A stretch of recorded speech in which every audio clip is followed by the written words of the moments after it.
Shame. Shame. Shame. Shame. Shame. Shame. Shame. Shame. Shame. Move this man!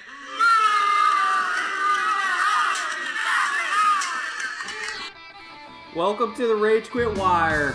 You should be ashamed of yourself. You know, there were a lot of people that were shaming me this weekend. Yeah, you should be.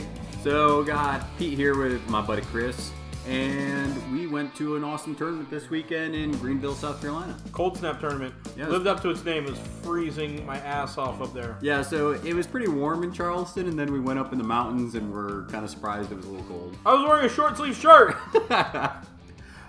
So, yeah, it was a fun tournament. We got a guest that's going to share the results with us. We're actually going to go round by round. And the reason why we are shamed, at least I should say I am shamed, is because, one, I brought farmers with the Threshergeddon list.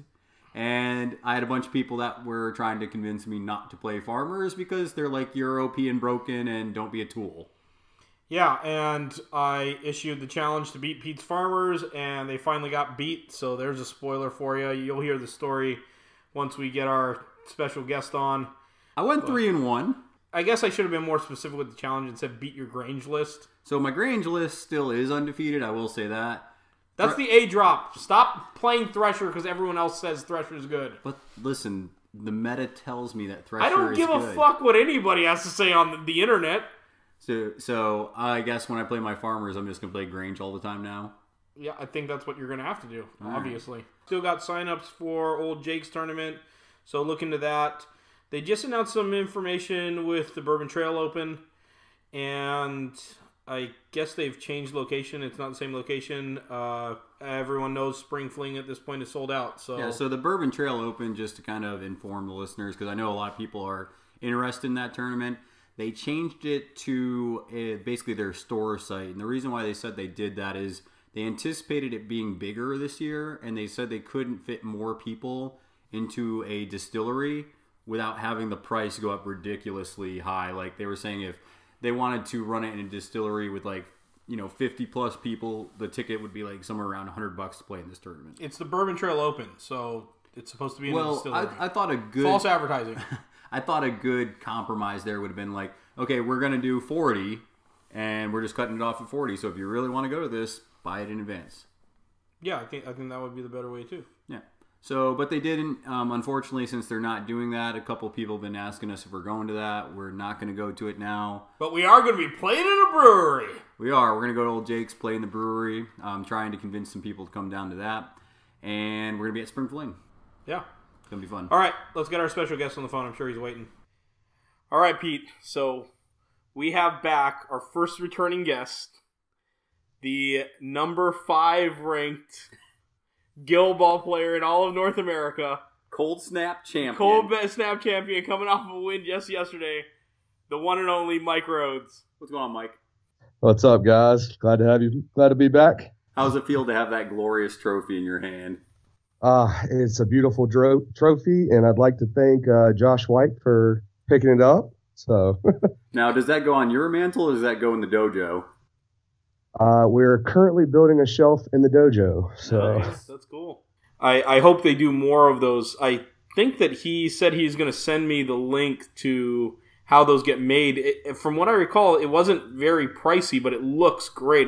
It's a heavy trophy, and I was really impressed by it. Yeah, and this is also a pretty big event. We had 20 people come out from various places like North Carolina, obviously South Carolina because it was in Greenville, and then even from Atlanta. So we had a really good turnout from lots of different people. Josh actually threw it together in, 5-6 weeks, something like that? Yeah, because he just found out that there was some events that were canceled, like the ATC and stuff, and he just decided to run one. Yeah, man. So kudos for throwing a great tournament together super quick. So that was fun. Yeah, so what we're going to do is we'll just kind of go through the rounds. We'll do it round by round. We'll kind of just share how each of us did and some of the things we noticed or some of the things we went through, maybe some of the bullshit we had to deal with. And, yeah, we'll do that. But before we get there, Mike, we wanted you to share a Rage Quit classic with us. You know, obviously listening to the Rage Quit, I was kind of thinking the other day, you know, what would have been my Rage Quit? Because Guild, you know, you hadn't heard too many stories about Rage Quit and Guild. I think the community's good enough where we talk it out and it's not a big deal. But I also heard that y'all were getting into Infinity, right? Yeah. All right, so we were just messing around in the dojo playing some Infinity. I just got beat, so I, you know, stepped off the table. And Jake and Patrick are playing. And Patrick knows the game pretty well. Me, Jake, and Matt are pretty new to it. So we set up, and we're all watching. And Jake sets up, and he's like, all right, I've got everything I need. I know what you're doing. We're about to play. And Patrick's like, all right, I'm going to do this. Any reactions? And, oh, no. I'm gonna hold action. He's like, all right, I'm going to do this. And so he tries to shoot.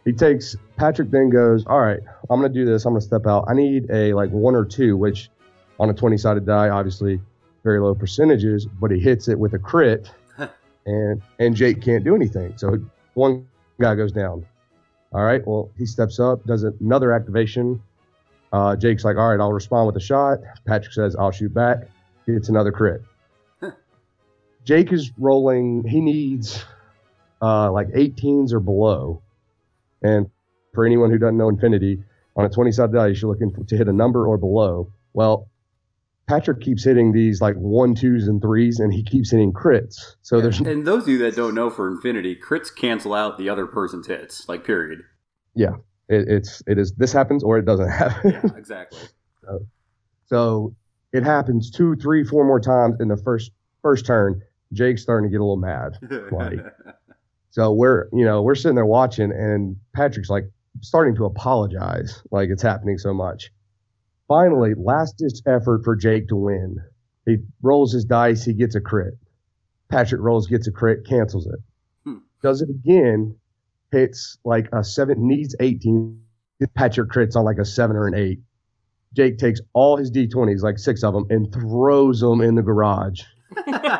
So all you hear for the next 10 seconds are little hard plastic D20s bouncing off of concrete garage, and it is hilariously bad.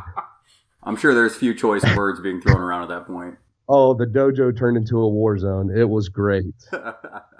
I imagine that of your crew, that dojo crew, that Jake is the best rage quitter of them all.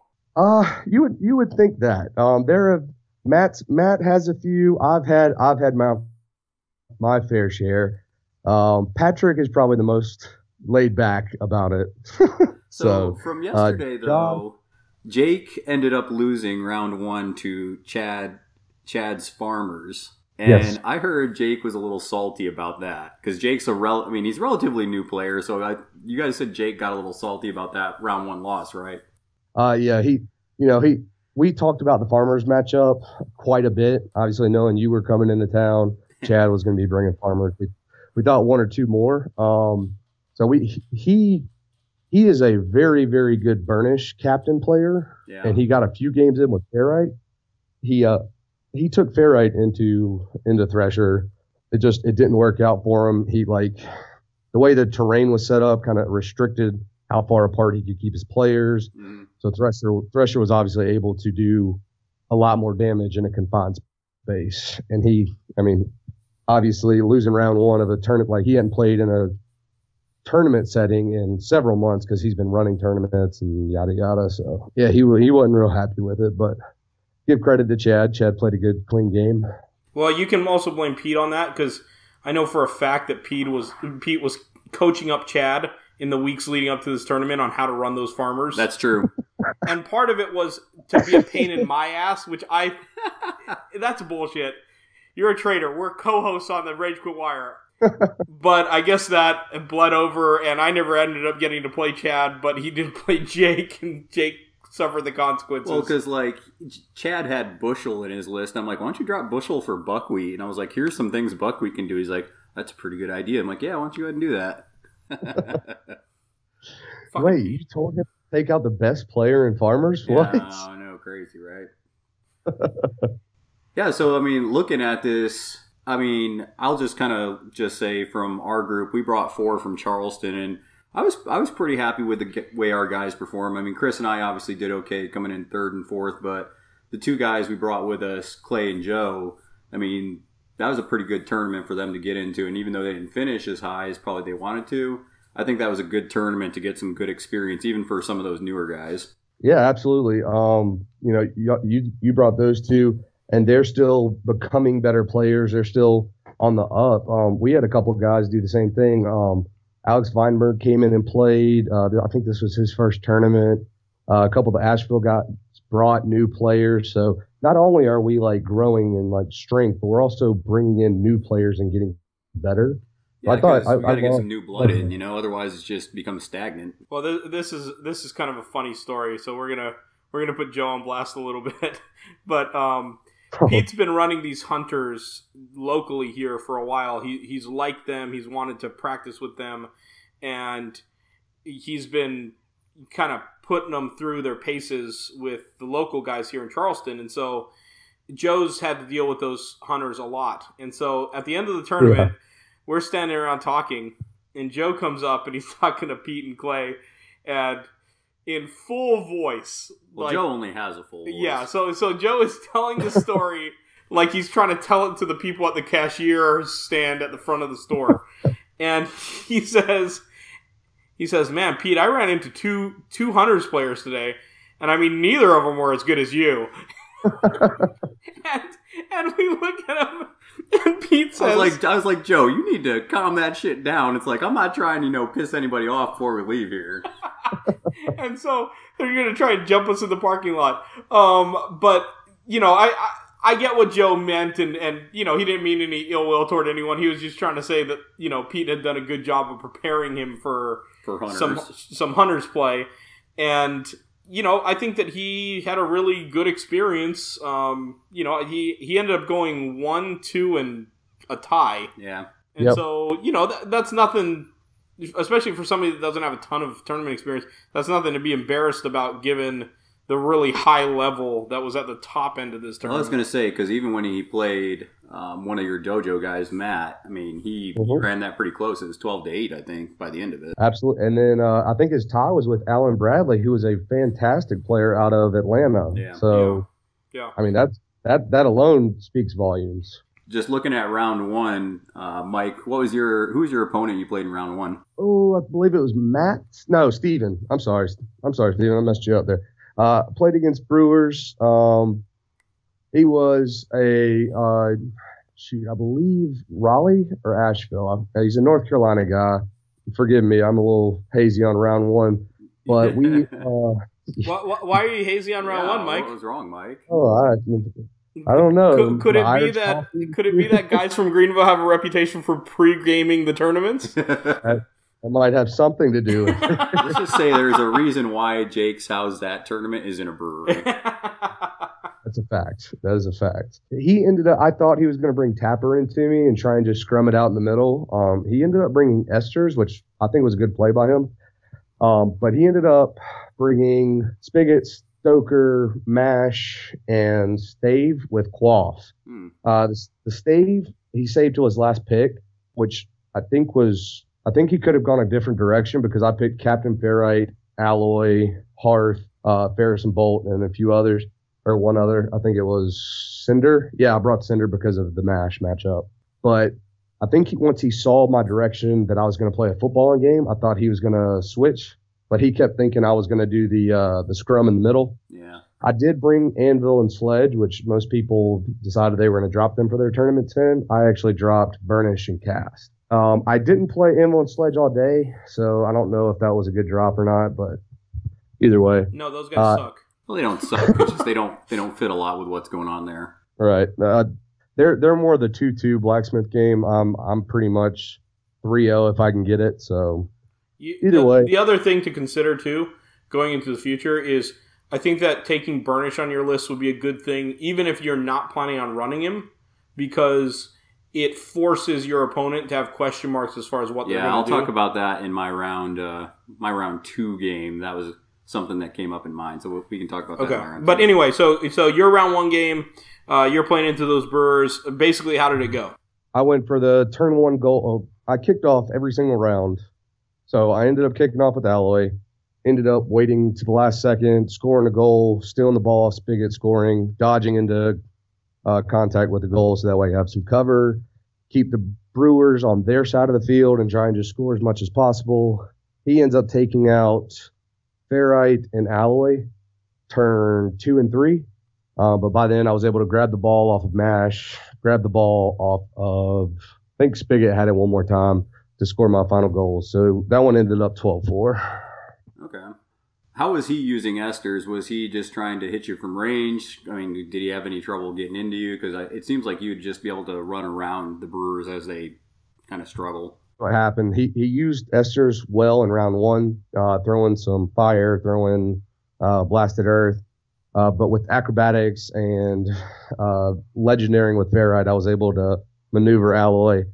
The problem for him was round 2, he used Esters to go into Alloy in melee, which, I mean, Tech 5 going down to 4 in cover against a 4-1.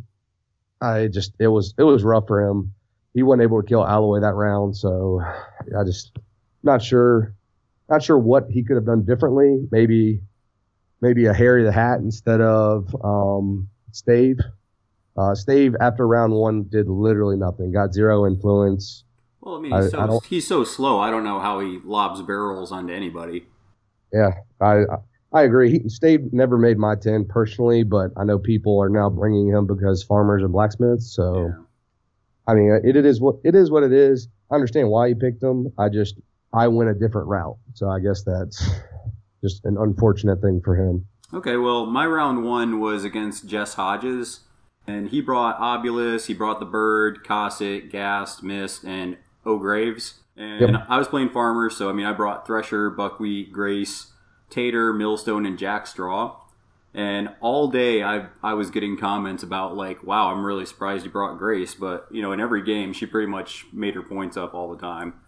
Our game was, because Morticians, Mike, you know especially, they're freaking so controlling, and even as a farmers player, it's a pain in the ass just because they're taking you directions you don't want to go. Yep. Oh, you set up here? Let me change that for you. Yeah. So turn 1, he tried to sucker me in and make me overcommit Thresher, but he had a tooled up Cosset just sitting back there. So we pretty much just had a stalemate turn 1. And then turn 2, it was an even die roll, and I had it lined up where I could have smoked Obulus if I won the initiative, but he ended up winning it. And so he made Thresher basically jog out of anywhere. So Thresher didn't do anything turn 2 just because Obulus was able to puppet master him. So I get the rest of my team, though, in the middle and start taking out some models, start getting some victory points. Basically, I end up getting about 7 victory points off of 4 takeouts. And then he ends up getting pretty much the same thing because I don't know, do you know how Jess likes to use gas, Mike? I don't know if you ever played him. Yeah, the knockdown, push you in a position. Yeah, he's very... And then he likes doing unmasking and just doing all this damage through, like, unmasking. So he did take out, you know, get 7 victory points just from basically unmasking, like, a lot of my team. Yeah, he is a very good Morts player. Yeah, so what ended up happening, though, is he clocked first, so that ended up putting me up 10-7, and then I clocked, so it ends up putting us at 10-8 at the end of whatever it was, like the 4th turn. Well, we ended the turn, and this is a really weird game because he goes, well, that's going to be 11, and then, like, he wants to shake my hand. And I was like, okay, because I thought he was conceding to me, like, so I was like, okay, blah, blah, blah. I'm like, he was like, what? What do you mean? Like, because he was confused why I was, like, kind of happy about it. And he's like, no, I'm at 11. I'm like, the fuck, you're at 11? Okay. He's like, yeah, I'm like at 9, and then I'd go, and that'll bring me up to 12, right? And I'm like, no. And what he was thinking is I had Jack Straw, who missed a game-winning goal for me, so I was kind of pissed about that. Right. Jack Straw was sitting there, and he was bleeding, and then he brought him down to 0, but Jack Straw has reanimate. Yep. Well, he thought Jack Straw was going to die from the bleeding, and I was like, no, reanimate clears conditions. So he's like, oh, so that, I'm like, you're still at 8, man. You're not winning at this point. And the problem is we already moved some pieces, so we couldn't play it out any further. So basically what ended up happening is just that we had to end the game basically at me at 10 points and him at 7 or 8 or whatever he was at. And because we already moved some pieces around because we both thought the game was over. So it was kind of a weird way for him to lose, but I think he thought he was up because he already anticipated the Scarecrow was going to die. Yep. But obviously he wasn't. So it was just a weird way to end the game. And then what was your round 1 there, Chris? I played Alan Bradley round 1. He brought some hunters, which he's relatively new with, but I know his reputation, so I was definitely very respectful of those hunters being on the board. Not to mention Pete's brought some hunters recently that have given me some trouble. So I'm bringing my butchers, and my thought process was, okay, these hunters, I know that I have an advantage in melee. If he drops Scatha, I definitely know that I have a huge advantage in melee. And so I was like, all right, I'm going to bring Ox. And we start drafting, and he did the right thing. He starts taking kind of the control list. He starts taking the fast-moving list, the Egrets and Yakars, and I forget all who he brought. He did bring Snow, or no, he brought Fahad. And which may have been a mistake, though, because Snow is really good against the Butchers, because each time you do damage to somebody in Snow's aura, they make a dodge. And since they don't have a great knockdown, they can take really advantage of that from the Butchers. Yeah. Oh, and then he brought O'Hearn? I don't remember if it was O'Hearn or Vethern, because he played the other model because he liked it better, and I was like, I'm cool with that. Like, that's fine. Well, was he playing Theron or? He was playing Theron. Yeah, so he probably brought O'Hearn. Okay, so we have Theron, Fahad, Egret, O'Hearn, Yakar, and Chaska. That's who he brought. And so I kind of knew that he would be reliant a lot on the character plays and trying to play that control game. And so even though I picked Ox and I knew I wanted to get into melee, Ox can make anybody good in melee. So what I decided to do was I varied from what my usual Butcher melee list is, and instead I went with as much high defense as I could. Okay. So well, that's what you did against me too. Yeah. So when we played Hunter, or when I played Hunters against you, so that hopefully he wouldn't hit on things. And so I had Ox, I had Princess as my mascot. I took Boiler. I took Vet Brisket, hoping that I could get a score and then get the extra momentum. Meat Hook and Shank. I went with that lineup, and it ended up working out. He did have a bad turn 1. He didn't roll well with Egret and Theron. Because of that, it set me up for my turn 2, and basically I just got into him and started cutting things up, and eventually I took a score that put me up, I think, 11-2. So you had what, 1 score and 4 takeouts? Yeah, it was something big. Like, was he trying to who was he trying to pin in your game with Theron? He was trying to pin whoever he thought was a threat. So sometimes it was Brisket because she could score, or other times it was Ox, whatever. But he was trying to pin, and because of the bad turn 1 on his part, I just kind of put my foot on the gas and just kept going till I worked it out. And so I went up pretty heavy. I think it was something like 10-2 or something like that. And then I had to figure out how do I get my last score. But at that point, I had Vet Brisket on his side of the board and Ox and other models surrounding models on my side of the board. So I knew that eventually it would happen, and he just couldn't. So you brought Ox instead of Filet. Yes. Okay. Well, that's a little different. Okay, what you did so against me. The reason why I took Ox instead of Filet is I knew I wanted to get in melee. Although I wanted the higher defensive models for the most part, if I took Filet, while she's a 5 defense, and that's great, the problem is once they put the snare on her, she drops to 4, and then it's really easy to take her out with so few boxes. Yeah, so I think, though, if he was going to pin and snare and focus on one model, I think Ox is the one you would want to control out of that.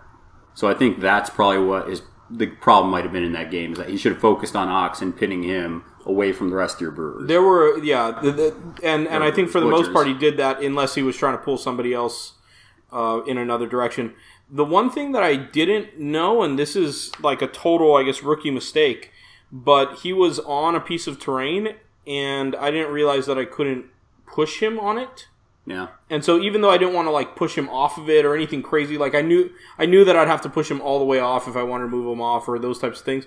I couldn't push him at all. And so I never have been in that situation where somebody was using it like that, and so it was just kind of a surprise. But that's not a big deal.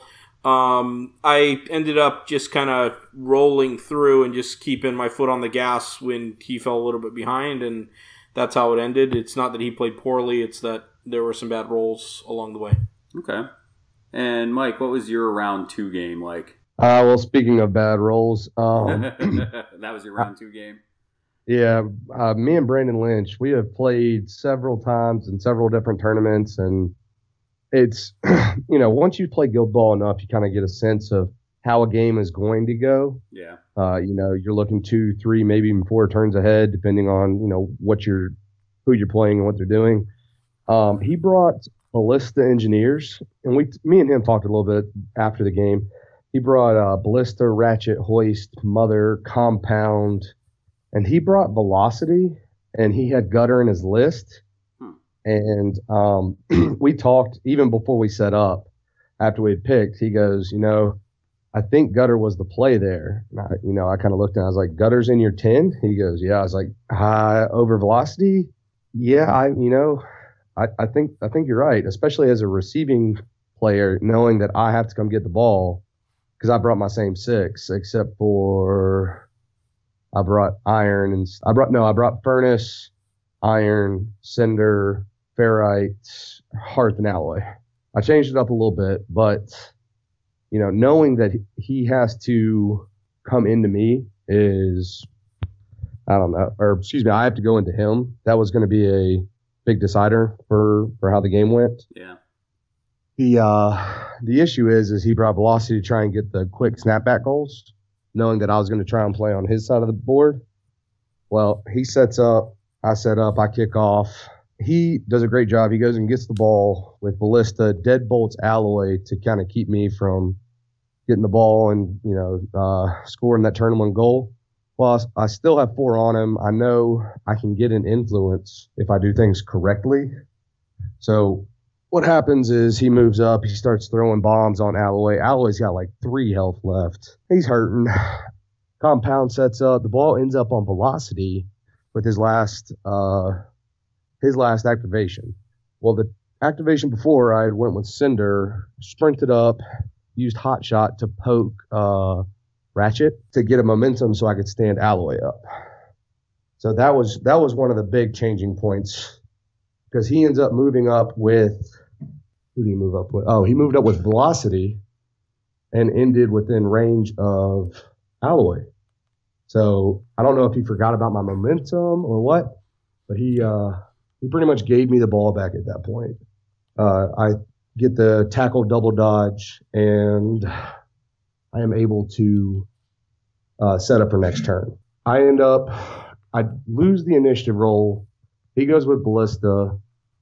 Deadbolts Alloy, kills him. Ball scatters.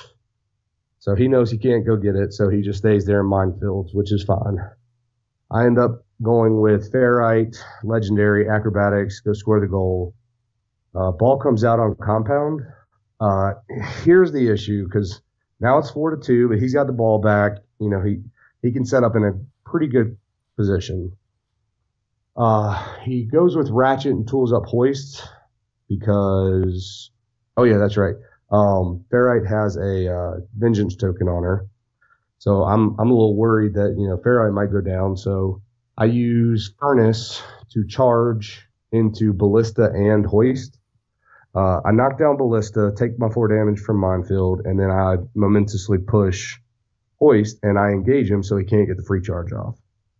Feel pretty good about the play until Mother comes up, gets within 6 of Hoist, and puts down a marker where Hoist can teleport to and not be engaged. And then he charges.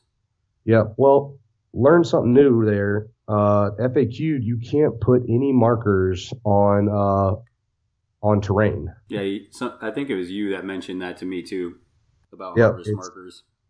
It's a weird scenario, but I actually ended up asking Josh to look it up because I wasn't sure if you could place a marker and then place hoist without him being on it, blah, blah, blah, the whole mathematics tangent line thing. But he ended up saying, we couldn't rewind that far, so we just let it play. He goes into ferrite and does some damage, but I counter and get a disarm, and he just says, whatever, I'll take my losses, which is great for me. Yeah. But that leaves the issue of he didn't stand up ballista. Compound comes over to swing. I counter and take off glut mass, which allows Cinder to come in, hot shot, take the ball, and score a goal. End up taking the ball, scoring again. He gets a takeout on, believe, so he got alloy. I think he gets another one on ferrite.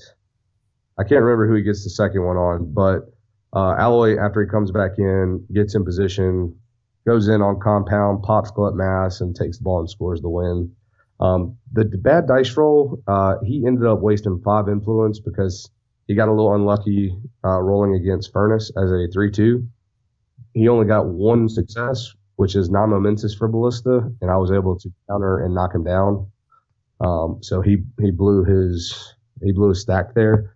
I think if he would have forfeited movement, stood up and deadbolted first, I think there would have been a far less chance of, even if you fail that, like even if you roll the 1s or 2s, at least you get to use some of that influence. So yeah, and I think people that rely on character plays like engineers and hunters, I think if you have something that can help you out going into melee, that's a better option. Just like hunters, if you can put the snare down before you attack in melee, that's even better. I completely agree, and that's unfortunate. That's unfortunate for Brandon. I mean, you're a 3-2 rolling 5 dice because he was crowded out by Hearth, who, by the way, is a beast. Yeah. It was rough for him, and I told him after the game, I was like, dude, that sucks. I love. Don't get me wrong, I enjoy winning, but I hate winning because the game could have very easily, we kind of talked it out. The game could have very easily been a 12-10 either way. Like I saw how the turn could go for him, and I also saw how the turn could go for me depending on what he did. So the 12-10. We wish it was a 12-10 his way. So it was 12-4. 12-4. Okay. That close. Oh, okay. So you were saying that had some things worked out differently, it could have been 12-10. Okay, gotcha. Yeah. Okay, so my round 2 was against Blacksmiths. So this was against, let me pull up his name because I forget his name. It was Stephen Knott. So I looked at who Steve played in the first round on his sheet, and I noticed that he dropped Burnish. So that kind of gave me a hint like, hey, I think this guy's going to try to do some damage. So I actually dropped Grange into him, which ended up being a really good call because he did drop Burnish. So he ended up bringing Burnish, Cast, Ferris, Bolt, Hearth, and Alloy. And then I ended up bringing Grange, Buckwheat, Tater, Jackstraw, Windle, and Millstone. That's right, Internet. I brought Windle, so fuck off. So Windle's good. Well, yeah. So, and my turn 1 I received, which is huge for Grange because Grange loves receiving the ball. So I ended up working my way up the pitch. I end up using stop slacking a lot. I have a nice tight formation for that. And then I end up using the ball even to dodge Windle up 4 more inches. And he ends up activating Burnish. And Burnish, he puts out some damage. He ends up putting out something along the lines of like 8 to 12 damage. I'm spread out decently enough where he's not going to hit more than 2 models. But what ends up happening is on turn 1, I get Honest Labor up with Grange. I start knocking down 2 models, and then Windle moves up, takes a Harvest Marker, and ends up getting a snack break on Burnish, turn 1. Oof. I had Windle all the way, halfway, just sitting in the middle of the pitch, right where I wanted him to be. 3 victory points, turn 1. Awesome. I end up getting initiative because at that point I'm eating stuff. And then turn 2, Windle 8 Ferris. Snack break. So by turn 2, I'm up 6-0. And I'm really okay with that because I'm in a good spot. I think at that point he ended up getting the ball with alloy and he scored, so it ended up being like 6-4 or something like that. So, but then the next turn I ended up eating, I think, Bolt. So I ate Bolt as well, and then I finally used Grange's Legendary. I put down 2 harvest markers within 4 inches of each other, and then Jack Straw, I jumped to one, jumped to the other, and kicked the winning goal in. So I like doing that where I use Grange's Legendary to set up goal with Jack Straw, because you can place the harvest markers so Jack Straw doesn't have to, and that lets him hop easy up to his goal threat range. Yeah, that's a hop for free, a hop for 1, sprint 4. And then goal. Yep. 20, 23, 22-inch threat, something like that. Yep, it's a beautiful thing when it works. It is. Yeah, so I ended up winning that 12-6. He ended up taking out... he took out Tater, and goddamn, man, Cast hits like a truck. Oh, if you're on fire, yeah. Yeah, Tater was on fire. Cast came in and just, like, wrecked his shit. Yeah, she likes to burn, baby, burn. I thought the mistake that he made, though, is I told him at the end of the game, I'm like, if you would have brought, like, Furnace and Cinder instead of Bolt and Ferris, like, if you're going out for that takeout game, I think those are the better drops, because if he had a tooled up, Flame Belch, that shit would hurt. That's the only way that I would ever play Burnish as a captain, because that's 12 damage at range, at 7.5 inches, and you do that last in an activation.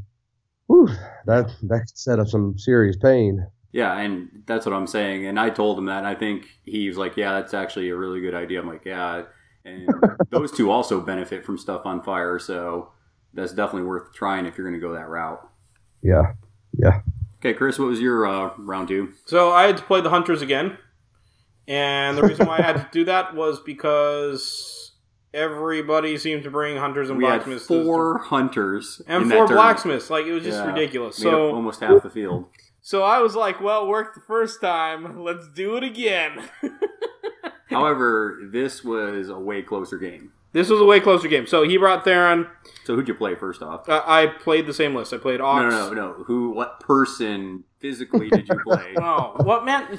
Jeez. You played John Stokes. Yeah, I played John Stokes. But, I mean, when you say who did you play, that could mean many things. Who did I play as my captain? Who did he play as his captain? Okay, let's who go. was the player that was at the table? Like, okay, I played John Stokes. He brings Theron. He brings Snow. He brought Egret, I believe. And O'Hearn, Yeakar, and this time he brought Cena. Okay, so he brought the bear. Basically, as soon as I saw him bring Cena, I was like, yes. So what do you think of Game whenever on. you see the bear, Chris? I think that bear can hit for a ton and can make your life very difficult. But he's Chris sees money. Also a huge, endless crop supply to farm. And so, when I saw that he brought Cena, I said one thing. I am getting to that bear, and I'm killing that fucking bear. And so, that's what I did. He melts the under ox. Yeah. So, I got into that bear. I killed the bear. I started to really go up. I killed Yeakar as well. It starts like kind of snowballing in my favor. And so I'm like, okay, things are going well. He's in a scrum. He didn't want to get into a scrum, but he got himself into it because it seemed like that's what he needed to do as each activation unfolded. And I'm like, this is going to be over in a hurry. And I took some damage on some models, which I expected, right? There's some that are getting bleed on them from the trap or getting poison, those types of things. Theron's dealing out some damage. But it was all manageable. Slow bleed. Yeah, it was all manageable. So we're in turn, I think it's about turn 3. And we're on his side of the board. We're in cover, and I'm thinking this is going to be no sweat. So he's already activated his models with all the models that he had influence on. And I'm like, okay, well, I got a full stack on Brisket here. I can score, or I can take out a model and score, and it's right by Ox, so I'm going to be getting the bonuses. I'm going to get the owner and all that. But Brisket was low, so I'm thinking this isn't going to be a problem. I've got 8 momentum. And so I activate, and I go into him. Theron is got 2 other models on him, or 3 other models on him, so I'm getting all sorts of bonuses. And he's like, I'm going to counterattack, and I said, fine. And I attack, do damage, and he counterattacks. And he's like, okay, I'm going to do this, and he chooses damage. I think it was like 1 or 2 damage that he did. And I looked down, and I realized, shit. Even though I have 8 momentum, I didn't heal Brisket, and so Brisket gets taken out because she had 1 on her. And so I just felt like a fucking idiot. But I was like, I'm going to give away this game now. So, all right. But he's still down by a bunch, and he ends up scoring and taking out a couple models. The bear dies again, and I kick it out. And Brisket dying, well, it would have been an easy road to victory if Brisket hadn't died. Her dying, actually, I turned it into working for me in the end, because I brought her back on, so I kicked over to where she was. She didn't have... This was after he scored on the next turn. And so she didn't have any influence on her, and so I guess he just forgot about her. And so I kicked toward her. She walked over, got the ball, brought it over to Shank, who still had to activate. Shank ends up just running and getting in tap-in range and scoring to win for me.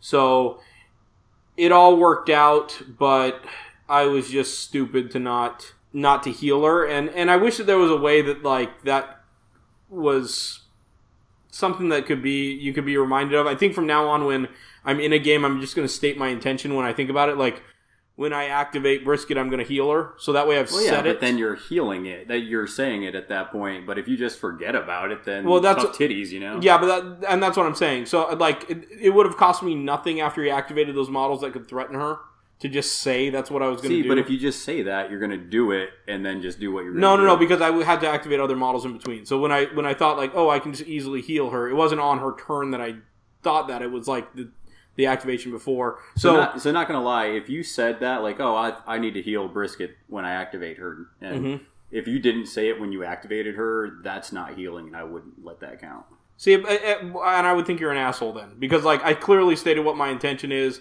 Like, yeah, but you forgot. Tough titties, man. What do you think, Mike? This is where I think people can be a lot more, like, okay, people discuss all the time about, like, being competitive, but, you know, this is something where we want people to have a good time. When you clearly know what somebody's thought process is and what their intentions are, and then you try to look for a technicality to, like, beat them out of their intentions, like, you're being an asshole on purpose, and yeah, you're right, you can defend your actions within the rules, in air quotes, but you're being a dick I say on he purpose. did that like the fucking listeners can see those air quotes. Yeah, exactly. Right? But Mike, so if he didn't, like, if he said, like, earlier in the turn, like, hey, I think I need to heal Brisket when she activates, or I'm going to heal Brisket when he activates, but then he doesn't declare it during the activation, I don't know about you, but I wouldn't let that shit be healed, because, like, you didn't do it during her activation yet. Did you spend your momentum? Well, that's the thing. Like, I had more than enough. Like, it was. That's, so the answer is no. No, he the answer is no. But, like, but that's the thing. If I'm playing against somebody, and they tell me, oh yeah, I need to heal her during her activation, and I see that they've got, like, I'm up by like 6 or 7 momentum at this point. Like, clearly I have it to spend.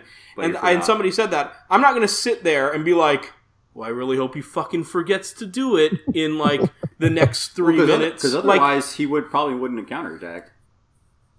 See, but that's what I'm saying. Like, if somebody, there was a purpose for his counterattack, was to kill you. If somebody states their intention, right? Well, no, it could be to push me away. Either way, right? It could be to push me either away. way. Okay, so say what you're going to say, so we can move on. So my point is that I think that if you, in this case, it didn't matter because I didn't state my intention. But if somebody states their intention and you don't give them that, like, if somebody states their intention and says, I want to be within 1 inch of that wall, and then when they put the model down, it's a hair outside of 1 inch, and then you're like, well, it's not there now.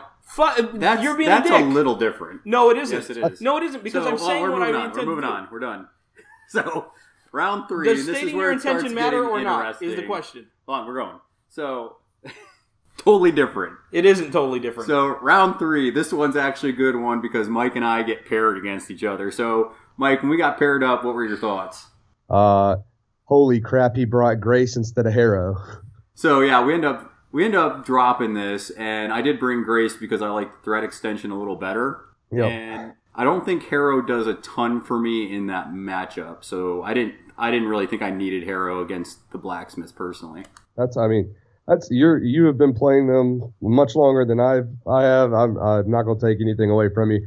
It's just Josh White is a very good player, and knowing that there were going to be some farmer players and threshers showing up at the tournament, I asked for a lot of practice games with him. Yep. And the burst damage that Thresher puts out is insane. If he can get tooled up, then you don't have to ever worry about leaving 1 or 2 models on 3 or 4. You just, don't fear the Reaper becomes 4 damage. It just kind of snowballs. Oh, yeah. So you can actually kill 2 models in a turn if you've done work from range or Jackstraw throwing. Yeah, and I agree with that. The only reason I didn't bring it, though, is because I feel like against apprentices, I don't need that burst damage. Right. And also, I would rather have the threat extension. And because, especially since I knew you were going to be all over the place like you were. So, yeah. I agree, Tooled Up's good, don't get me wrong. But I also know that Harrow is not going to be next to Thresher a lot. So, I'm not getting that free harvest marker. So, right. There were reasons for it. And obviously, if I bring Tooled Up, it's a little easier to kill stuff. But with Thresher, he's already so good, I just didn't feel like I needed it against the Blacksmiths. And I totally see the quick foot. It just gives you one of the things that I think personally farmers have an issue with is activation order. Yeah, sometimes. Yeah, you saw me with that in our game, definitely. Yep. Go ahead. Right, so what did you end up bringing in that matchup there, Mike? I brought Ferrite, Captain Ferrite, Alloy, and Hearth are in all my lists. Brought Ferris and Bolts. And who was my last one? Did I bring Iron? I think it was Iron. Yeah, you had Iron. Definitely Iron. Definitely Iron. You're right. So I ended up bringing Thresher, Buckwheat, which that was a mistake. I shouldn't have brought Buckwheat. Millstone, Tater, Jackstraw, and Grace. So I definitely should have had the Rooster. I just kind of, I don't know if I was thinking clearly, but whatever. I think I was trying to sneak a cute goal with the donkey on you, but it just never came to fruition. So curious, why the Rooster over the Buckwheat in that matchup? I personally love the chicken versus the donkey, but I know a lot of people think opposite. So I'm just curious. There were several times in that game where, the donkey did some stuff, but there was one point where I had to knock down a couple of my own models. Yep. And I had to knock down your models, and you were knocking me down. And the Rooster would have made that just way easier to deal with, that whole situation. Yep. Gotcha. But yeah, the donkey did some stuff. He ended up clearing out and moving some people around, got some free attacks. Plus his big base kind of got in the way a couple times. So I think just the Rooster would have worked out a little better. But I ended up receiving in this matchup. So you end up kicking off to me. And we start going through the first turn. You're kind of debating on going in for a goal. And then I make the bonehead mistake of putting my countercharge model on top of an obstruction. Or not obstacle, barrier. So the bear. Which is great because you can't charge off of something like that. So Mike goes into my countercharge range. And I'm like, oh, great. I'm going to countercharge. And Mike's like, yeah, but you're on a barrier. What are you doing? So that was just totally fucked up. It's just an embarrassment to us. And Mike ends up getting the turn 1 goal. And I'm like, okay, I'll spot you 4 points. That's great. So then we actually get into the real game and we start grinding this out. I end up killing, I think I killed, was it Ferrite and Bolt in 1 activation with Thresher? Well, you got Alloy after, That's right. It was Alloy and Bolt I ended up getting. For all of his efforts in scoring that goal, Thresher took it out on him. Yeah, definitely did. Got him down to like 1 or 2, and then. So I could have killed him, but I actually left him alive because I didn't want him coming on your board edge next turn. Love that play. It's one of my favorites. Leaving the model that you know is going to die next turn. I end up throwing the ball out on the right side, which is where I had Grace. And the problem I did have in that game, turn 1 and turn 2, turns out, is I ended up missing a lot of kicks in that game. Yes, you did. So, and that was a problem just because I needed to clear the ball out, but since I wasn't making passes, I really couldn't clear the ball out. So the ball's hanging on my half of the pitch, which I definitely hated. And then I think it was Fairright who took advantage of that, right? You want to explain kind of what he did with Fairright there, Mike? Yeah. So Grace had to go retrieve the ball. She was hiding out in the woods on my left side of the board. And you had wanted to kind of hide her. You had thought about kicking out, but with her only she'd go down to one dice. You wanted to hold on to it and maybe get that first activation and start passing the ball around. Yeah. I think I ended up going with Fairlight and Legendaring, and I was able to go into the forest, steal the ball. You didn't declare a counterattack because of disarm and being a thing. Definitely. So just for listeners out there, I really, unless you have a ridiculous high tack, I don't recommend ever counterattacking that bitch because she'll just, it's not worth it. Yeah, and it's a lot of gotcha because, in a game of good players, momentum's a huge thing, obviously. And, to commend you on not falling for that trap. So that's always a good thing. After I get the ball back, acrobatics to engage the donkey because the donkey had influence on him. Yep. And I was scared to death he was going to go kick Iron in the teeth and make him fall down. So I went over there and disarmed the donkey and then kicked the ball to Iron, who had gotten legendaried on. So that was the plan for her. And then I believe you went with a setup piece and got Tater off of the I got him into the game like he was supposed to be. Yeah. You put some hurting on. You put a pretty good hurting on Fairright there. I ended up going into, I think, Fairright, and you moved Ferris up, so I think I was wailing on those two models. Then I put Impetus up on Iron and was able to do the Fat Man Shuffle, 12 inches down the board, push Millstone out of the way, and score a second goal. Yeah. Yeah, so at that point, I believe I was down 8-4, which I'm still...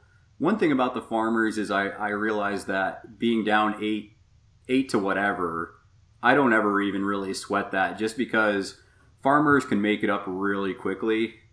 Yep. And it's all about just kind of trying to make them work as hard as they can for goals. And anybody that's struggling against the Farmers, I would say go a scoring team is probably the best way to beat them. You can beat them in melee, but it's a lot more difficult. Yeah. All those boxes. That's right. And also janky scoring, I think, is the other thing that's a big key.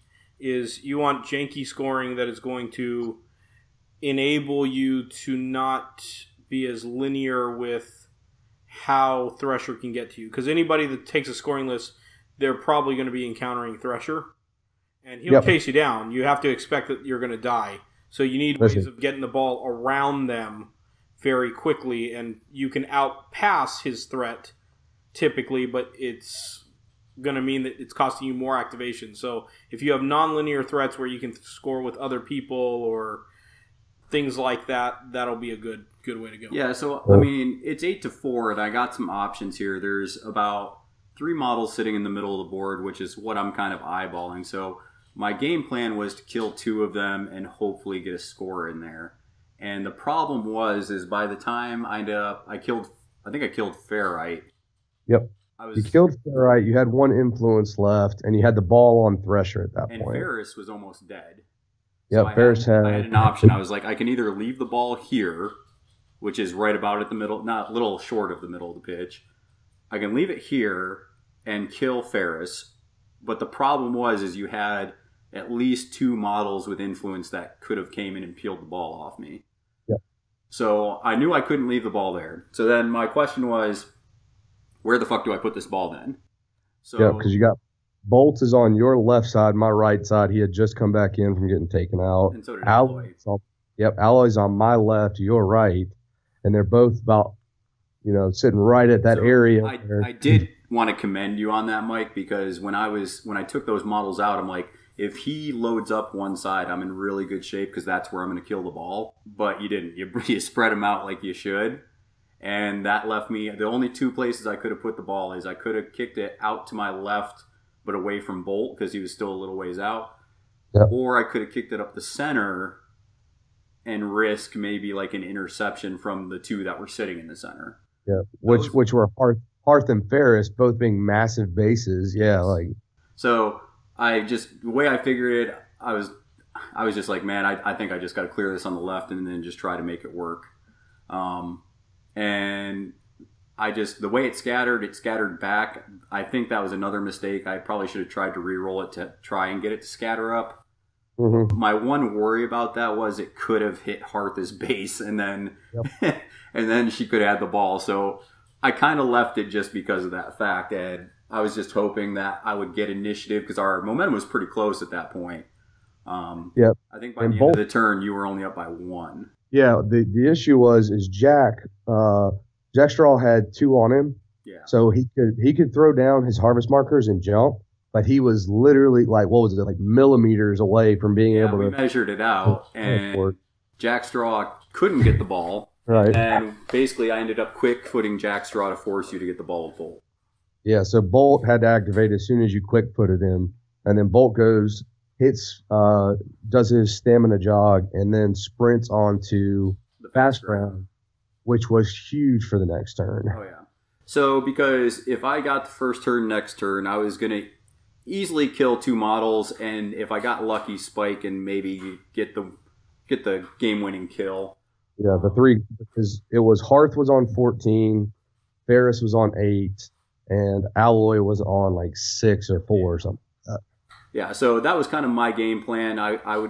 And my reasoning behind that was I think I was going to have to depend on you to miss a goal anyways. I would have been pretty lucky if I killed 3 models with 1 activation, but I could have done it. But basically it came down to you making that goal. So you want to kind of explain, because you had 2 options when you were going for this game-winning goal. So you want to kind of explain that? Yeah, so I had scored with Iron the turn before, and because I tried to keep everybody away from you. Yeah. So whenever I won initiative, I originally put 4 on Bolt, which you were kind enough to tell me that was not allowed. Yeah, I was like, he can only have 3, Mike. So I pulled that one off, put 4 on Iron. Like pretty much anyone in the area of the ball got 4. So the turn before I had engaged Grace with Iron. Spoiler alert, you won initiative. Yeah, spoiler. I ended up engaging Grace, which probably wasn't the best idea with Iron, because if I would have needed the snapshot, that was going to be my way. But yeah, obviously, and I was you ended up rolling like a boss, anyways. You rolled like all hits almost with Bolt. Right. I was like in my head, I was like, well, he could go for that charge and risk that. Actually, you didn't. I don't even think he charged. I think he just sprinted up. But yeah. And then I was like, he could do that, or he could just go try to get himself a snapshot. So I was kind of trying to see what you were trying to do there. Yeah. After I measured it out, being on fast ground is phenomenal for Bolt, obviously. Oh, yeah. So start his stamina, he gets a 6-inch jog. I sprinted up 8 inches, so 15-inch thread. Get into Grace, and luckily with Iron there, you were in cover, but Iron canceled it. He swings, gets enough for the momentous double dodge. It should have only been a dodge because obviously I messed it up there a little bit, but got the double dodge over and was in tapping range with 4 dice to seal the deal. Yeah, and funny story. Flint's the only one that misses those kicks. Yeah, that's correct. Funny enough, the entire game being up did not do anything to ease my nerves for this game because I was so tight the entire game. It was funny because you're here going for the game-winning goal up, 4 points or up 2 points at that point. And you're nervous as all get out, and I'm just sitting there like, okay, yeah, you're just going for the goal, man. That's cool. I'll never forget. I'm sitting there. All right, you want to counter? Nah, man, I'm chilling. I was like, oh God, he knows something I don't. Well, I mean, because at that point, so I'm planning for the next act. Like I always tell people this, no matter what you think is going to happen, always plan like the game's going to keep going. So. Yep. In my head, I was like, okay, if you don't make this goal, I want the momentum just in case I need to stand somebody up that I want to, or I need the momentum to do something else I need to do. So that's why I didn't counterattack, because I knew you were going to get your dodge because you're an inch out, and Grace only has 1 inch reach, so I wasn't going to get that counterattack anyways.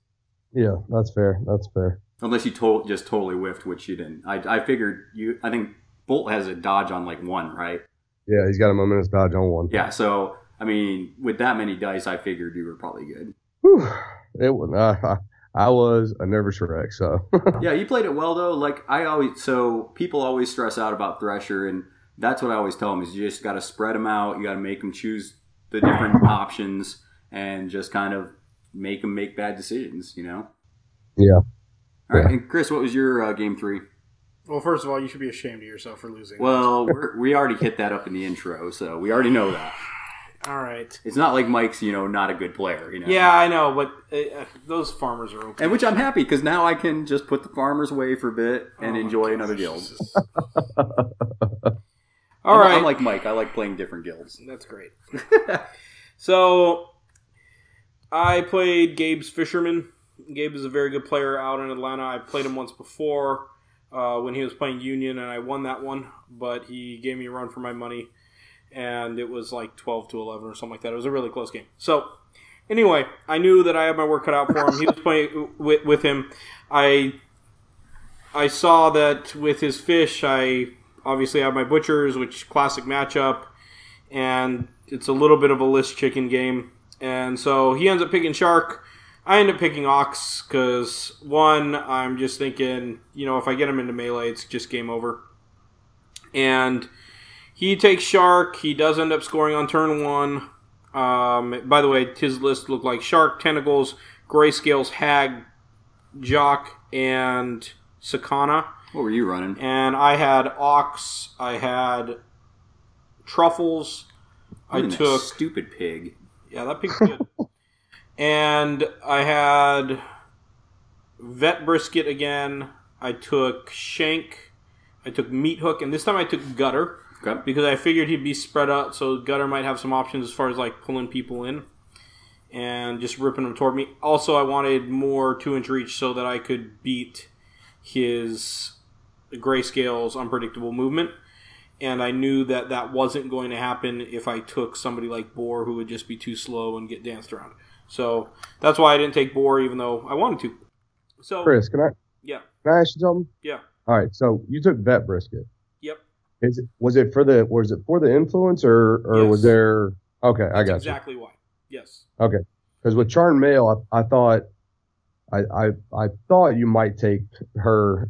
We didn't get to talk about it yesterday, so I just figured I'd ask you. Yeah, I didn't take O brisket on my list of 10. Oh, okay, I got So she you. wasn't an option anyway. Would you have? Would you in that matchup though if you had her? Yeah, probably, and especially because either brisket with ox is going to be a damage dealer magically. So Right. I She's a probably little would better. have, because of the charm mail would have been nice. And even though I like the idea of scoring and getting extra influence, against a team that scores that much and has that much reach and movement, it's hard for her to even get a score. Yeah. Plus, you want to slow the game down against them, and if you bring vet brisket, you're kind of just speeding it up. Yeah, so that was the option I went with, partly because she has some extra movement, and I like that she could give other models dodges. So that was pretty sweet. Although, if it were up to me, they would just change that ability to straight up acrobatics, so only she could do it, but it costs 1. That would be a lot more productive for her being a reasonable scorer. But it's not like that, so whatever. We're playing. He ends up getting a turn 1 score. I end up taking him out. And then I kicked the ball over to kind of a side of the board that had a lot of terrain, barriers, obstructions. So I knew I'd have lots of cover and those types of things. And I start just kind of whittling through his models. They have to come into that area. Their lines are a little bit messed up because of all the terrain around there. So I didn't want to go to the other side where they had fast ground and a forest, which I know they can just walk right through like it's nothing, and it would slow me down. So I tried to play the game on one side of the board, and that was working very well. I ended up taking out Shark a couple of times. I took out Sakana twice, I believe. At one point, weren't you up like 8-4? No, I was never up that high. 6-4, maybe? Yeah, I think 6-4. I think at one point I turned over and Gabe was just kind of like, man, I'm having a rough time. Well, here. he thought that he was going to lose. There was a point where, and this game was really, really close. So by the end of it, I'm up let's see. I think it was 10-8. So I just need one more takeout. What ended up happening was I got the ball to Vet Brisket, and I had to make a choice. I could use that pass that happened to dodge her, and I could either dodge her up the board toward his side of the board, and the advantages of doing that was, 1, I could threaten a goal. Okay. 2, I had more buddies there, and so there were more team members that could crowd out and those types of things. And 3, there was there was the cover. So I liked all of those types of things. I guess the fourth thing was, if I start pushing him to his side of the board, then even though he might be able to take the ball off me, he can't really score at the same time. Okay. Or I could have dodged her back on my side of the board, but, kind of in a corner, which also would have given me cover, but I'm away from my guys and I don't threaten a score. Okay. And so I decided to go for pushing up. And this was really just as simple as I zigged when I should have zagged, because what ended up happening was he did end up going after her and did end up getting the ball off of her. But he was close enough to be able to kick to another one of his models and then circle it out and around, and I couldn't get it. Yeah, he kicked it out to Jack, right? No, well, eventually to Jacques, but at first it was like to tentacles, and it just kind of went around the bend. And so that was a tough one to call. Like, you'd almost have to be a really, really expert player to know exactly what to do at that moment, because to have Shark coming at you, and we kind of lined it up later and went through the scenario, and it probably would have been better, because even though Shark still could have gotten to me and it would have been scarier that he's closer to my goal, he would have been further away from getting it to anybody reasonable without me either A, intercepting the ball, or 2, being able to get to them. Okay. And so it was just a tough choice that I had to make, and I just picked wrong. There's nothing else to it. He ended up getting the third goal. So he ended up getting the third goal and circling it around. And who did he get the second goal with? I think he got it with, it was Shark or Grayscales, but did you do all takeouts, or did you get a yeah, goal it was all there? takeouts. Okay. It was all takeouts. So you were just trying to hide the ball and wear him down? Yeah, and to be honest, that game plan was the right game plan, and it just came down to I misread the board a little bit by choosing which direction to dodge, whether it was back or up. And obviously, if I could go back in time, I would have changed it, and I'm sure I would have won. I think Gabe is sure that I would have won at that point, but I just picked wrong, and sometimes you dodge wrong. Do you know what Jake Smith told me? What? He told me that, did you know that if you get a goal, it's worth 4 points? Wow. Instead of the 2 for the takeout. Yeah, so it was a 10-12 game. I knew I'd play him close, and we played each other 2 times now, and we've each got the won rebound 1. game. So, yeah, I guess we're going to have to settle it up with a third. Yeah, this is kind of like mine and Mike's game. I trounced him pretty good with the Farmers before, and he got the win in the second going of it.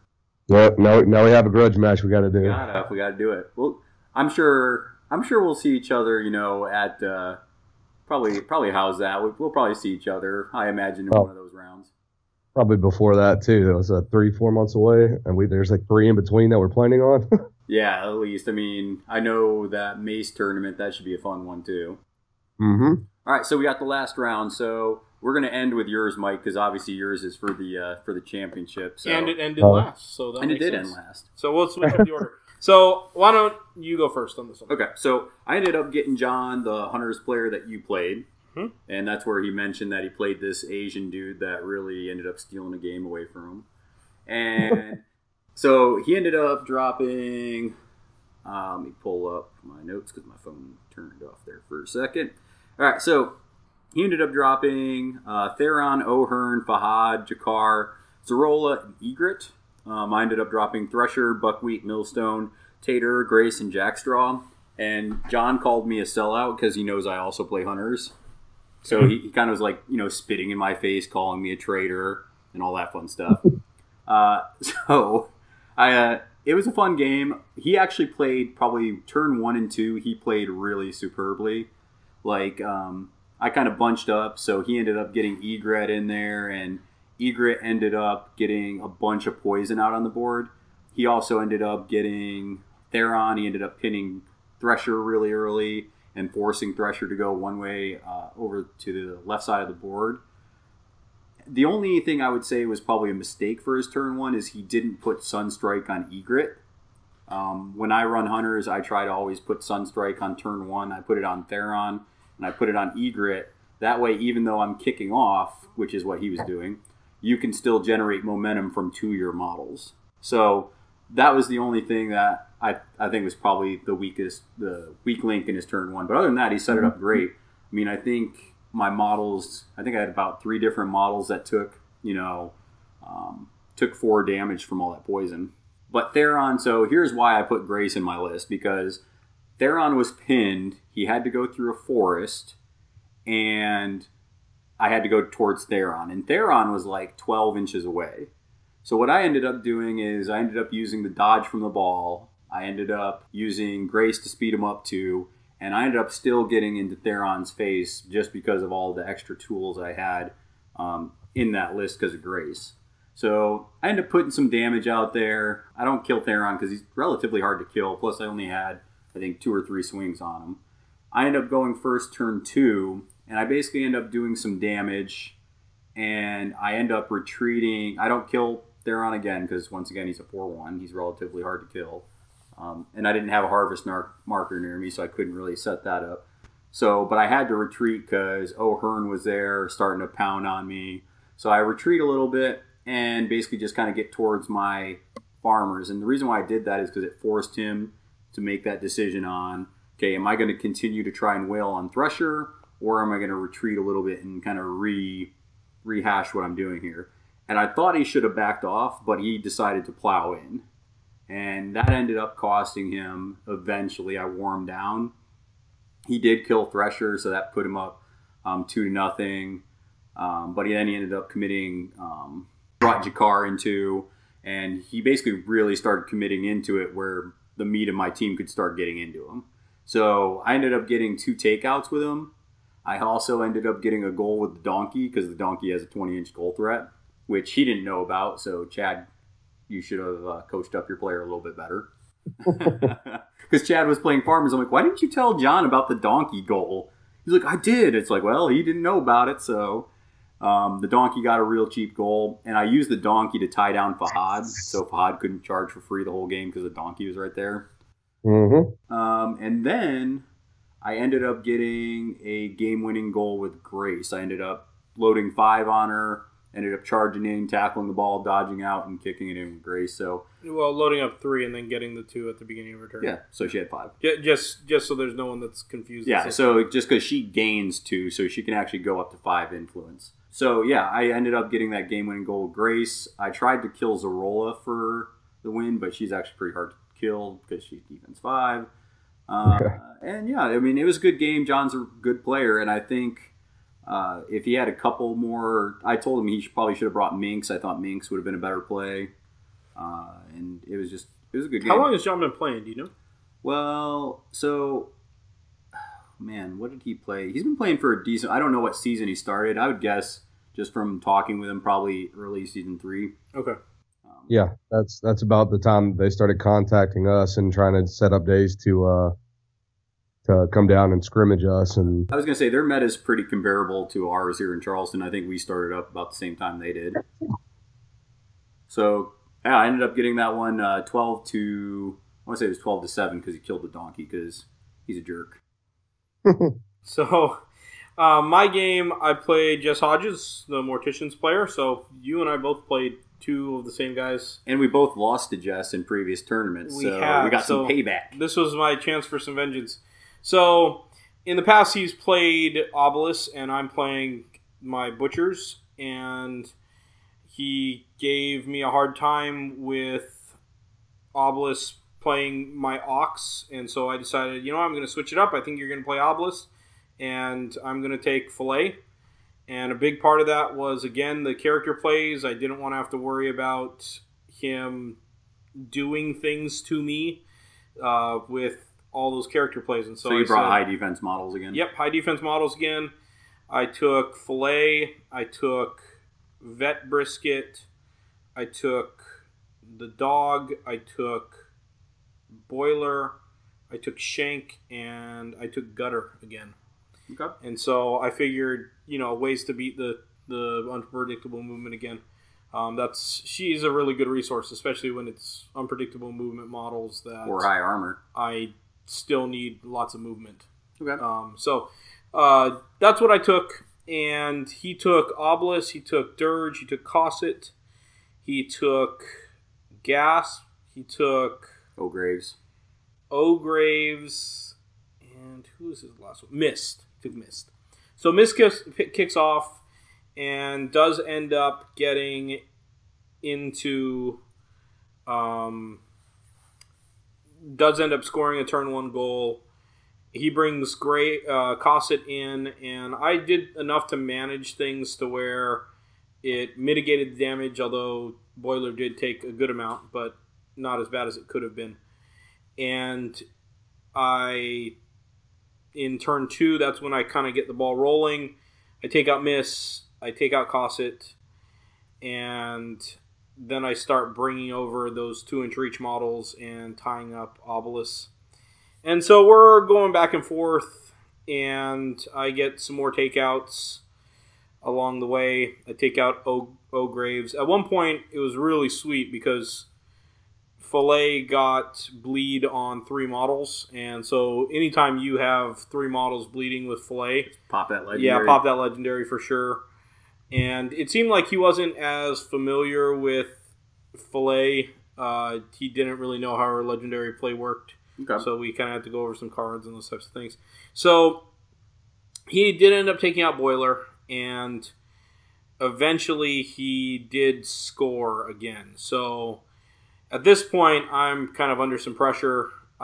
He's at 10 points, and or you at 8? I'm at 6. Oh, okay. So I'm thinking, well, you're going to probably be able to take out another model here. Like they were alive, but kind of midway through a lot of their boxes. And so I said, all right, he just brought in O'Graves, and O'Graves actually had the ball. Okay. And so he kicked it like all the way to his side of the field. And what I ended up doing was I was able to line up a charge on O'Graves and with Filet. So she had a full stack. She charges in, ends up taking out O'Graves, and then she's within tap-in of the goal, and she scores 6 points on an activation. Okay. And that was the end of that. There was a little bit of dispute as far as placement. Mike can probably speak to this more. What's the deal with those mats that Borderlands has that have the weird supersized goals? Yeah, like what's the deal with that? All right, so we got Borderlands to order some custom-made Guild Ball mats. Yeah. We got all the measurements and everything done, and we were super proud and gave it to Mark and Rob, the owner. And we like, here you go, here's everything you need. We sent it in, and it came back, and we're like, wow, this looks a little weird. Like, I mean, the pitch looks great, but the goals are weird. So we put a 50 mil down, and they put a much larger, I think it was like a 75 mil or something. I can't tell you what happened, but the goal, you actually have to put a goal token, and you have to put it in a very, you have to put it in the correct spot, or else it's not like tournament legal. So we try to tell everybody, if you're on these pitches, make sure you check. But sometimes, I guess the only feedback that I would have, and that was the thing that was like of some dispute as far as interaction with that object, with that, I guess, terrain feature. It did throw us off a little bit, so we had to pull over a TO and discuss it, and I won't get into the details of all of that. Well, because it came down to the scatter of the ball made a difference. So, but I don't want to bore everyone with that, and I know Jess was frustrated. So, did you end up getting the goal though? After I did end up getting the goal. So, I guess with those mats, I mean, those need to be like the mats that we put players on that are maybe less experienced players or Put people them that at aren't the going bottom to care tables about instead that of the kind of top stuff, ones. that aren't going to even notice so or argue about an inch here and there. So I'm actually, now that you've said that, I have proxy base 50 mil proxy bases, and I'm going to take a Sharpie and actually draw an outline of Yeah, it. there That you way go. there's more. That probably that way that probably would be a good idea. Yeah. Yeah. So, but anyway, so I ended up getting my vengeance, and that was a close game. That was 12-10, but I definitely worked hard in that one. I thought that I made the right choice by taking the high defense models. This tournament, more than any other, I felt like I had to take some high defense models, and Well, so the layout of this tournament, and maybe you can speak to this too, Mike, is there wasn't a lot of beater teams in there. It was a lot of control fucking guilds. yeah. Obviously hunters being very good at controlling. I think we had 2 Mords players. We had 4 Blacksmiths. blacksmiths. Yep. And the blacksmiths, although I wouldn't really refer to them as like a control guild, they're definitely a guild that's reliant on character plays. So anytime you're having to look at potentially people hitting you with a lot of character plays, that's something that you need higher defense. Now that's what it's one of the things that I wanted to bring up. A lot of players in that tournament preferred to run Burnish, and I personally, I play Ferrite as my captain all 4 games. Yeah. The only character plays that I think I used the entire time were Shoomerang, the only damaging or using it on an opponent that I used all day was Shoomerang, which is a guaranteed hit if you use yourself or friendly. So some people play blacksmiths with a lot of character plays, and for them, good for them. I personally don't rely on it too much because dice happen. Yeah, that's for sure. I think it's really interesting because blacksmiths can go so many. You want to bring a beater team, go Furnace, Burnish, and the Fire Squad and light them up. You want to go 2-2, start with Burnish, bring whoever you feel like, and just get 2 goals, 2 takeouts. You want to go 3-0, bring Ferrite. So I mean, I enjoy blacksmiths for that reason. Yeah. So who did you end up playing first, and what was the lineups in that final top table? So I played Gabe, who Chris had just played. Were you as nervous in that game as you were in the one that we played? Me and Gabe have played several times, and all of our games have been pretty even. I think the reason I was so nervous with you is you had played Thresher and I had played Ox, and that was like my worst loss in like months. Like I got 12-2'd whenever we were down in Columbia. Yeah. And like I was just trying to stay on top of it. Like, so I was very nervous. But me and Gabe had played several times. He's a really good player. So you're a little more loose in this one. I also went and had a beer, so kind of helped. Calm down. Yeah, he was getting loose all day. What are you talking about? So that was good. Me and Gabe, kind of started setting up. We started talking, agreed to everything. It was probably one of the calmest top tables I've ever been at. Like, and he wasn't nervous. I was a little nervous, but not as much as the previous game. So we set up, and I knew. So both going into today, there were 3 matchups that I was worried about. Thresher, who I practiced a ton against, but still is a uphill battle. Ballista Engineers and Corsair. So you played against everything you were not wanting to play. That's correct. Okay. So he dropped Corsair. Oh, for sure. He dropped Corsair, Tentacles, Hag, Jack, Sakana, Grayscales. Grayscales had 2 takeouts this game. Woo! Spoiler alert, Grayscales is a murderer. He runs from me, but I'm a Butcher's player. And did you bring your scoring lineup, Mike? I did. I went to Ferrous Bolt, Ferrite Iron, Hearth Alloy. He and I talked a little bit before as we were drafting, and he thought the Iron pick was pretty. It was rough, and to be fair, my only other 2 options were Cinder and Sledge. I wasn't bringing Sledge without Anvil. I'd already picked all my masters. I didn't want to bring Cinder because she's a 3/1 and not someone I can reliably hide the ball on. Yeah. And order of activations is very important against fish. And with rough seas and all that, I didn't think it was going to be worth it. So Yeah, and there's a lot of close control in that list he brought too. Yes. So I ended up taking iron for close control, maybe some momentous damage if it did come down to I had to scrum or something crazy. So ended up bringing iron. It actually paid off.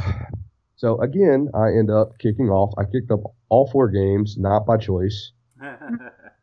So Alloy goes, stays within 6 inches of Hearth, gets a kick.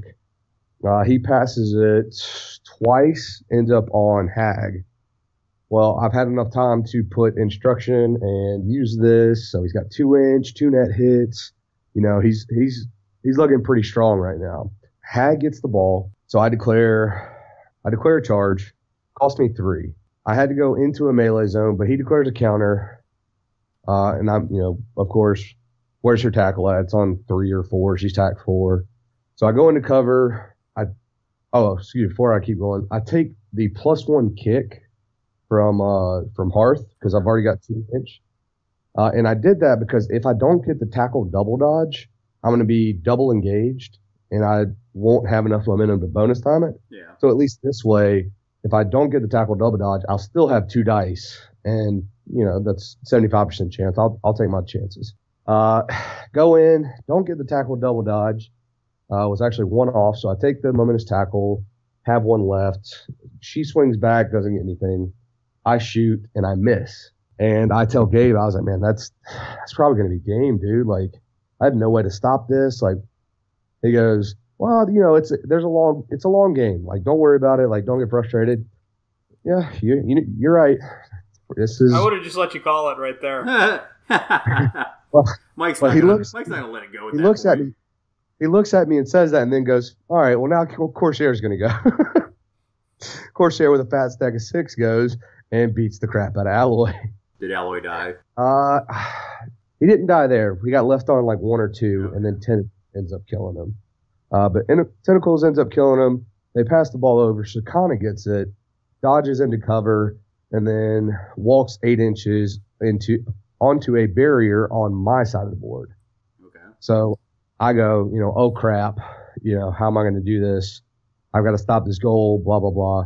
So go put iron over in cover in front of him, trying to at least make him go around. I engage him. He obviously wins the initiative after taking out and momentously damaging Alloy. He goes first, goes with Sakana. He swings, dodges out, walks over to Ferrite, swings on her, dodges, gets within 8 inches of the goal. And he looks at me and goes, I'm probably going to miss this one too. Rolls, gets 3-3-1, misses a 3-die shot. Of course he doesn't miss during the game, my game. Fuck. So, by the way, just to let you know, until that game with you, he didn't miss a single goal all day. The first 3 rounds, he didn't miss a single one. Oh, I'm well aware. He let me know that. So, obviously a dismal round of dice for both of us, round 1 and the start of round 2. Just really kind of, all right, well, he's 2 points up instead of 6 points up. Let's see what we can do here. Yeah, that gives you a little confidence going into it because you're like, okay, let's get this going now. Yep, so I use Ferrite, disarm, weak point, kind of set up Iron. Iron gets called over and starts beating the crap out of him. The reason he was back down to he bonus timed the shot, but since Alloy's speed 7, he came back on and actually got in front of the goal. So that was super helpful for me because that actually caused him to lose a dice. So the ball ends up going to Alloy. Iron ends up beating the crap out of old Sakana for his troubles, and then Alloy comes in, finishes him off, and passes the ball to Ferris. Missed that kick. So ball scatters, which is actually probably the best thing that could have happened because Corsair is in sprint and rough seas range, which I had completely forgotten about. So ball scatters off to the left, which is fine. I go with he activates and tries to get some damage on Ferrite, but Ferrite in cover in a 3-2 is actually pretty tough to deal with. Hell yeah, it is. So He spends a lot of influence, only gets like 1 or 2 momentum out of it, finally knocks her down on the last swing. They kind of everyone kind of shuffles for him. Ferris goes, and now that Corsair's gone, he retrieves the ball, he sets up within 6 inches of Bolt, and we're good. Well, he uses Grayscale to tie up Bolt and get some momentum. He doesn't engage Ferris. So what I do, since Grayscale doesn't have a dodge, or she doesn't have a knockdown, I walk Bolt away with stamina. He takes his tutelage. So the free play that I use is I'm open. So I get the I'm open pass from Ferris, use that, walk up my other 4. I'm within 6 inches of the goal. I'm shoot on goal and score. Nice. At that point, I'm really happy because that is the jank that I've been trying to do with these two forever. It finally works. Yeah, for an I'm open and then a goal. I mean, that's just I only put 1 influence on Bolt, and it ended up being perfect. So I think I got a little lucky with the ranges, but still. Yeah, I think part of the key with that combo is you want to try to spread those 2 out so they can't benefit from each other. Yes, if you can keep them away from each other, you are doing a good job. So after my goal, he kicks it out. Hag or Grayscales, one of the 2 gets it. So it's now 4-2. Jack, Ferris, and Bolt, along with Grayscales, are on my left. And the issue I'm having is he's going to be able to play keep away with the ball and start knocking people down and working people. So, excuse me, it's now 6-2. I took out Skana. So I've got to figure out what to do. So he has pretty good control of the ball. I've got to figure out what to do. He starts beating on some other people. He ends up taking out. So he's already taken out Alloy. He ends up taking out Ferrite as well. I end up working back. I score my second goal with Alloy after stealing it and popping in another one. So it's 10-4 at this point. He gets another 2 takeouts here and there. No, he pushes Ferris off the board with Jack. That was painful. All right. Did he use his heroic? He used ramming speed and a heroic to get him off. I'm kind of worried at this point because he's got ball. It's 8-10. I've got to figure out a way to win. He works his first activation of round 4 or 5. Passes the ball into a scoring position and essentially says, you have to do this. Like this is where you have to do something. So I put Ferris comes back on right in front of Jack, but Jack has no influence, which is why I put him there. I go with Ferris, sprint, go into base contact, get a double push, and then get a double push and push him off. So yeah, and so you end up taking first. Gabe ended up taking second. I got third, and Chris ended up getting fourth. So yeah, your game with Gabe also decided Pete and my finish. It's true. If Gabe would have won, I would have got fourth, and Chris would have got third. Or if they just didn't take it into account, I would have gotten third. I had the stronger strength of schedule and all that before that game finished. Well, yeah. Oh, so I did it right? Yeah, because you screwed Chris over, so that's a win-win for me. Fuck you. Nice. I got the cool patch, and I ended up buying. Your farmer's Cena. lost. I bought Cena with that sweet gift certificate I got. Nice. You did need that Cena. Yeah, it completes my farmers. Yeah. Or my hunters. My farmers are complete. Yeah. Nice. So I think was there anything that surprised you about the tournament, Mike? Was there anything that you saw where you're just like, man, this is kind of different, or this is just a unique tournament? Just anything that stood out to you? The numbers kind of surprised me.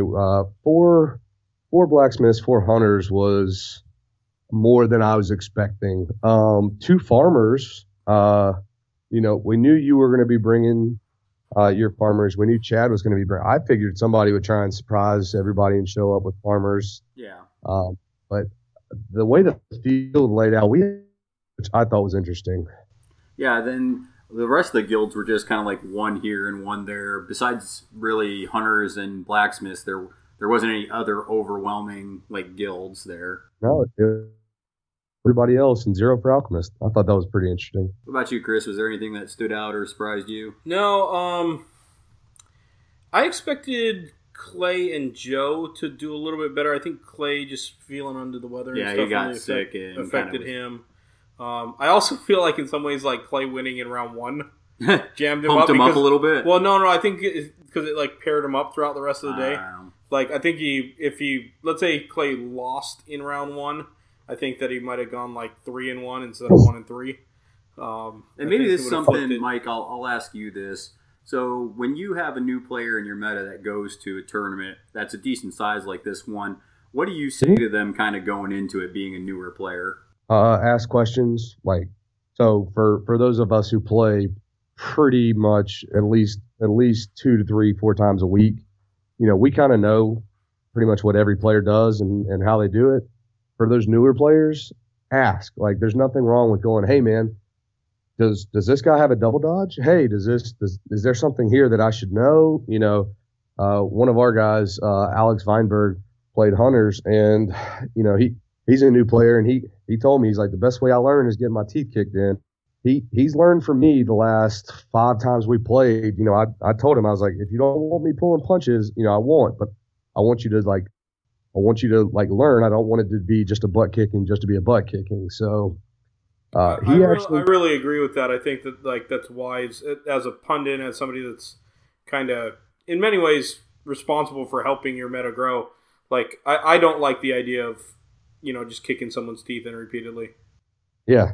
Well, he got his first tournament win for Guild Ball on Saturday. Last round ended up playing, and it's hilarious because as not as poor as the Hunters are at playing ball, he loves snapshots. Yeah. Like I feel like there were a ton of people that were really relying on snapshots throughout the entire tournament. Like I was very surprised by that. I want to tell him, it's like, don't you know you can score just regularly? Yeah, it is okay, but I do love a good snapshot story, so I do.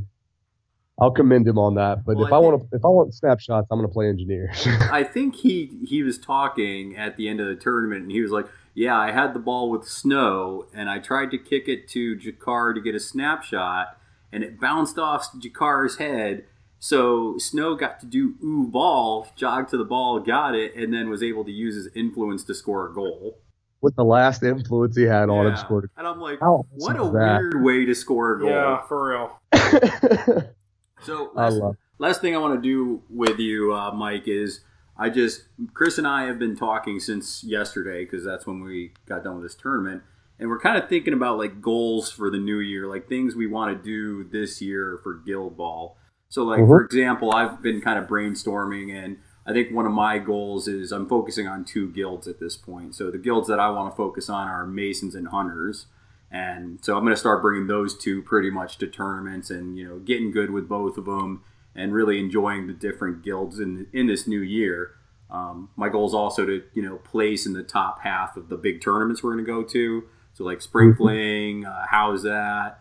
If I do a tournament at SteamCon, I want to finish in the top half of all those tournaments. So I'll let you think about it, Chris. But what's one of your goals for this new year with Guild Ball, Mike? I definitely have a couple. If you're ever on the forums, I'm the Dojo Mike, and there was someone that posted like New Year's resolutions for Guild Ball, and I jumped on there. I think it's a great idea to actually set those goals.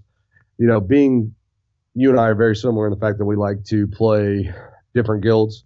One of my goals is to restrict myself as well in tournaments to bring either Union, Blacksmiths, or Hunters. Okay. I don't want to jump around any more than that, and I tried to keep it at 2, but I played a game with Hunters the other day and really enjoyed it. So they're a lot of fun. I added them to the list. So I'm going to try and keep it just with those 3 during the tournament scene. And as far as placing, I don't want to. Whenever I say I don't want to set too lofty goals, I do want to win, and I do want to continue like representing the Southeast. But at the same time, I want to go and enjoy tournament games. I want to sit down with an opponent. I want to play. And I want to have fun. Yeah.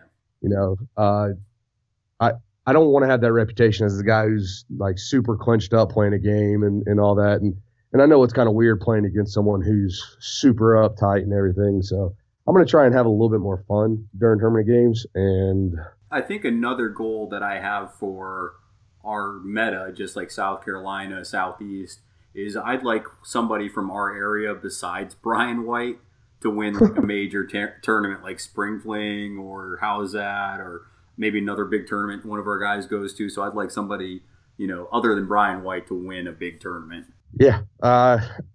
Well, it's the way we're growing, it's quite possible. All right, Chris, what about you? What's a New Year's resolution? Okay, so personally for my goal, I want to start climbing up that leaderboard with those butchers. I love playing those butchers. They're my best team. I get the best results out of them, even though I think that they're probably a little bit underpowered, especially considering some of these new guilds.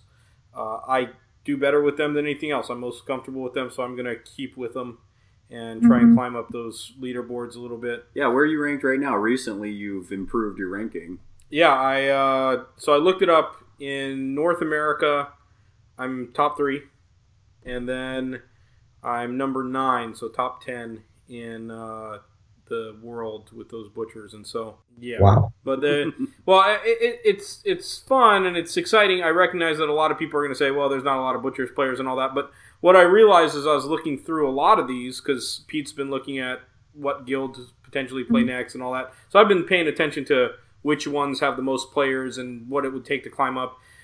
All of them, if you're going to be like that number 1 guy, you're going to have a rating on Longshanks in like the 600s. Which is high. Yeah, which is really, really high. So no matter what, you're going to expect to have to be a super high-level player to get that. You're going to have to play a lot. You're going to have to play against top competition a lot in order to achieve some of those top ratings. And so, if I can climb up to the top of those leaderboards, maybe the U.S.'s leaderboard or, North America's or, wherever I can climb up to, it'll show that I'm progressing and that I'm playing top guys. And that'll come as I go to these tournaments and events. My big goal is for tournaments and events is I want to go to SteamCon this year. I really hope they host it in Nashville. That would be awesome. That's a really good location for like everyone in the country too, for the most part. It's centralized. It's a great city. Yeah, and especially when you consider like where players are. Like I've been looking, there are a lot of states out west that don't have any Guild Ball players like on Longshanks at all, which would indicate that they probably have a pretty small meta of players. I think the West Coast is pretty heavy privateer press country. Yeah.